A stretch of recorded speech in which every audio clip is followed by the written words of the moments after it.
নমস্কার সকলকে। সকলে কেমন আছেন?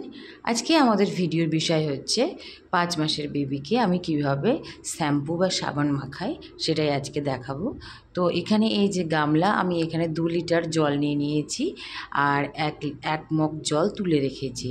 তো কেন রেখেছি সেটা পরে দেখতে পারবেন। 2 লিটার যে জলটা না, সেটা আমি প্রত্যেকদিন মাপ করে নিই।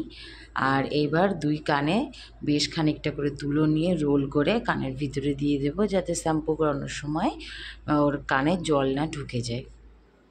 অনেক বাচ্চারা খুব ছটফট করে, তো সেক্ষেত্রে কিন্তু জল ঢুকে যাওয়ার ভয় থাকে। নিয়ে নিয়েছি শ্যাম্পু। এই শ্যাম্পুটি আমাদের ডক্টরই রেকমেন্ড করেছিলেন।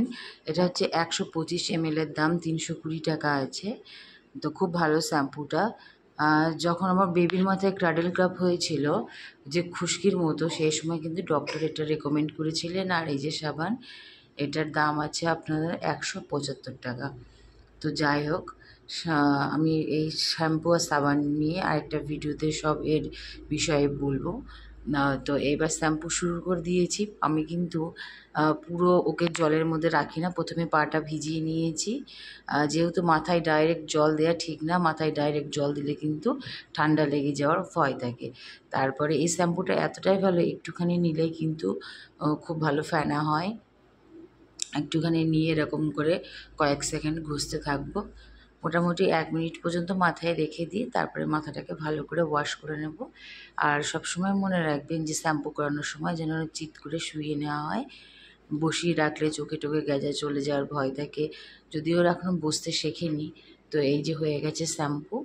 এবার আস্তে আস্তে মাথাটা ধুয়ে নেব। আর শ্যাম্পু করানোর সময় আমার ঘরে স্নান করাই, যেহেতু জানলা দরজা সব কিছু বন্ধ করে দিয়ে বাইরের হাওয়া বাতাস যাতে না আসে, সেই কারণে।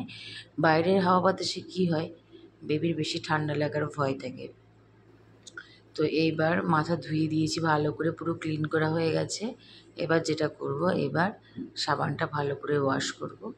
আর আমি কিন্তু সপ্তাহে 1 দিন করেই এখন দিই। এখন যেহেতু গরম পড়েছে, সেই কারণে সপ্তাহে 1 দিন করে শ্যাম্পু ও সাবানটাই ব্যবহার করি।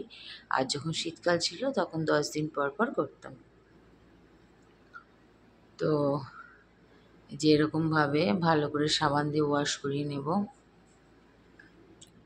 খুব ভালোভাবে এনজয় করছে সোনা, কিন্তু মুখে সাবানটা দেওয়ার পরে দেখা যায় ও কী করে। এই সাবানটায় কিন্তু কোনো চোখ টোক জ্বলে না, মানে সাবানটা খুব ভালো। স্কিনটা আর শ্যাম্পু সাবান দুটোই খুব ভালো। সাবানটাতে স্কিনটাও খুব ভালো থাকে, বেশ আর্দ্র থাকে। দেখুন, স্কিন কালার তো যাদের জিনের উপরে, আমরা যদি কালো হই তো আমাদের বাচ্চাও কালো হবে অবশ্যই। এটা তো কেউ চেঞ্জ করতে পারে না। না, আমি এরকম মিথ্যে আশ্বাস কখনোই দেবো না যে না এই সাবানটা মাখান বা এই শ্যাম্পুটা মাখান, এতে খুব ভালো হবে, ফল পাবেন, এমন না। তবে কি, স্কিন গ্লো করে, স্কিনটা গ্লো করে, সেদিক থেকে দেখতে গেলে সাবানটা খুব ভালো। ডাক্তারবাবু নিজেই আমাদেরকে রেকমেন্ড করেছিলেন। তো হয়ে গেছে সোনার স্নান। খুব ভালো করে হাত পা কষলে কষলে ধুয়ে দেব। এরকম শিশু সম্পর্কিত কোনো ভিডিও যদি পেতে চান তো আমাদের চ্যানেলটিকে অবশ্যই সাবস্ক্রাইব করে রাখবেন। আর ততক্ষণ ভালো থাকবেন, সুস্থ থাকবেন।